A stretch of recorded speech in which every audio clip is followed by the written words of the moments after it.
Hi hello అండి. ఇదిగో చూస్తున్నారు కదండి, రైతులది అయితే బోర్ లేని వాళ్ళు, బావులు లేని వాళ్ళైతే ఇట్లా నీరు నిల్వ చేసుకొని ఇట్లా తోటలకైతే కొడుతున్నారనమాట. చెన్నై తోట కానీ మిరప తోట చూడండి ఒకసారి నిల్వ నీళ్ళు చూపి ఒకసారి. ఇగో ఇట్లా నీరైతే ఇట్లా నిల్వ చేసుకొని కొడుతున్నారండి మొక్కలకైతే.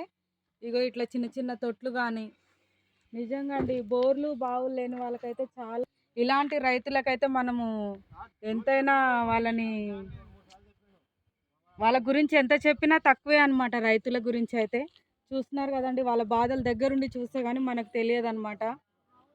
ఇదనిపిస్తుంది.